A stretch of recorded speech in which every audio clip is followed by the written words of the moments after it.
रेता हमारे ग्राम पंचायत से जाता है तो नदी बहुत गहरा हो जाएगा। गहरा के साथ साथ में पानी की बहुत समस्याएं हो जाएगी। हमारे बीच में जिला पंचायत सदस्य रविशंकर जी उपलब्ध हैं, उनसे जानेंगे कि क्या कह रहे हैं इस रेता के संबंध में। सर क्या कहना चाह रहे हैं? देखिए, ये जो फर्जी ग्राम सभा के आधार पर जो ये रेत माफिया लोग जो फर्जी तरीके से ये रेत खनन का आवंटित करवाए हैं, पूरी तरह से गलत है। और ये जो नदियां हैं, ये सिर्फ नदियां नहीं बल्कि गांव की एक महतारी बराबर है। और ये जो नदियां हैं, ये लोकल नदियां हैं, मुश्किल से 2-4 किलोमीटर से बह के आ रहे हैं। रेता का बहुत कम अभाव है यहाँ पे, यहीं से रेता है, बाकी जगह में रेता नहीं है।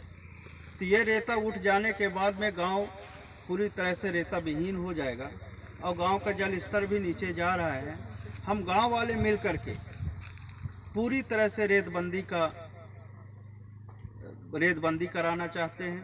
पिछले बार ठेकेदार के लोग भी आए थे और ग्राम पंचायत के सरपंच भी आया था। उन्होंने सार्वजनिक तरीके से कहा गया था कि हम लोग रेता पूरी तरह से बंद कर देंगे, लेकिन इसके बाद भी बार बार वो लोग लौट कर आ रहे हैं और रेता पोकलैंड के द्वारा खना जा रहा है और नदियाँ समाप्त करने की दिशा में ये लोग कदम बढ़ा रहे हैं। माननीय कलेक्टर महोदय को भी उस दिन जन समस्या निवारण शिविर के दिन बात रखा गया था। कलेक्टर साहब जी ने भी कहा था कि मैं एक बार ग्राम सभा लगवाऊंगा और ग्राम सभा जिस तरह से कहेगी उस तरह से काम होगा। लेकिन गांव के लोग पूरी तरह से सहमत हैं कि रेता पूरी तरह से बंद हो। और मैं कलेक्टर साहब से भी निवेदन करूंगा कि वो तत्काल ग्राम सभा भी आयोजित कर लें ताकि उनको भी पुष्टि हो जाए और फर्जी ग्राम सभा का भी जांच हो, क्योंकि गांव वाले किसी ने सहमत नहीं दिया था। ये लोग फर्जी तरीके से ग्राम सभा के आधार पर जो भी कागज बनाए हैं वो पूरी तरह से फर्जी है।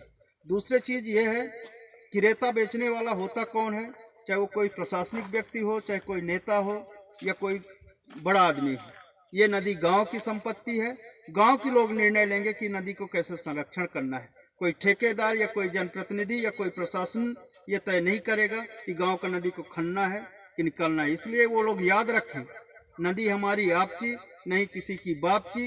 रेता पूरी तरह से बंद होगा और बंद होके रहेगा। और जो रेता माफिया है वो होश में आ जाए, ये मनमानागिरी नहीं चलेगा। अभी हम लोग शांत और विनती और निवेदन के माध्यम से बंद करा रहे हैं। आगे चल के हम लोग आक्रामक रूप दिखाएंगे, उसका जवाबदारी शासन और प्रशासन होगी। हमारे बीच में करिएला